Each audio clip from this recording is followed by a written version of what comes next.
Друзья мои, я сдал третий раз за 2 месяца уже в ремонт компьютер свой и не могу посылать пока видеоролики, но передаю вам привет и благословения и пожелания прежде всего через телефон. И хочу сказать вам, что Слово Божие для меня и пусть будет для вас также самым главным, важным и ценным. Библия говорит, что возлюбите чистое словесное молоко, чтобы от него возрастать вам в благодати. Пусть Слово Божье, пусть Господь сам откроется нам через это Слово, потому что Слово – это Бог. Я часто повторяю, и не можем мы лучше относиться к Богу, чем как к Слову Божьему. И не можем лучше относиться к Слову Божьему, как к Богу. Одинаково. Бог – это Его Слово, Слово жизни. Это Слово, которое утешает нас по утрам, когда у нас плохое настроение. Слово, которое нас ободряет. Слово, которое дает нам утешение. Слово, которое дает нам сегодня ответы на наши молитвы. Слово, которое радует наше сознание. Слово, которое учит нас, как побеждать врагов, побеждать ненастье, переживания, скорби. Учит нас любить Бога, любить Слово Божие, любить людей, потому что это самое главное. Поэтому я хочу в коротком таком обращении к вам сказать, что нет ничего важнее, чем Божье Слово в жизни человека.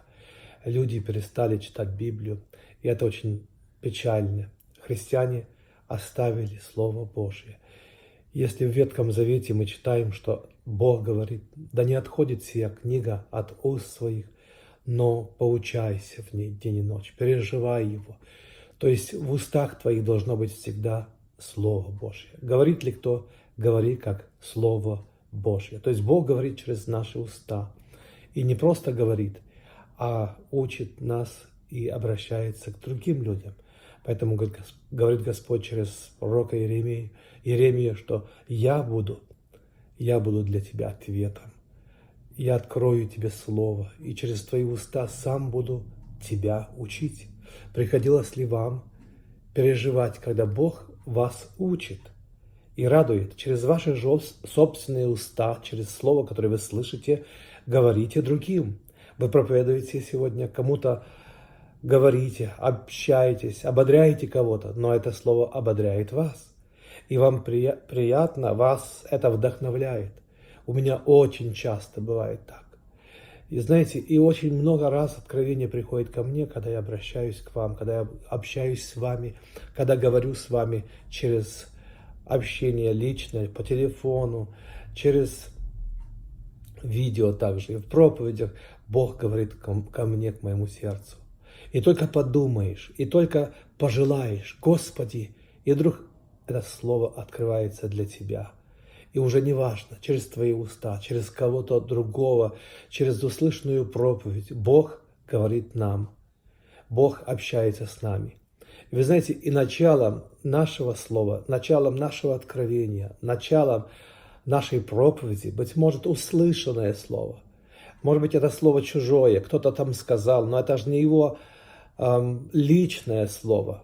У него нет монополии на это слово наше. Один брат говорил, что у нас общий фарш, а котлеты мы жарим по-разному, по-своему, каждый. Поэтому я много читаю, слушаю слово, много переживаю его, радуюсь. И в то же время иногда открывается совершенно по-другому то или другое направление. Это для людей важно. И люди слушают, и людям важно также говорить. Вы должны говорить. Говорите Слово Божие. Говорите как Слово Божие. Пусть мы говорим то, что написано. И меньше будет у нас переживаний и проблем в нашей жизни. Меньше будет у нас печали. Меньше будет у нас различных переживаний, которые не избежал ни один человек. Уповайте на Бога. Если получится мне передать этот ролик, я буду стараться таким образом вам писать чаще, именно в личном таком общении, вдохновении. Это просто импровизировано. Просто Слово Божие – это истина. Слово – это жизнь.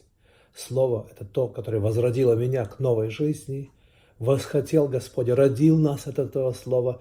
И это слово, которое даст вам также большое благословение. И на сегодняшний день уповайте на Бога. Солнце да не зайдет во гневе вашем. Не думайте ни о ком плохо. Ради Бога воздержитесь от многих слов коварных.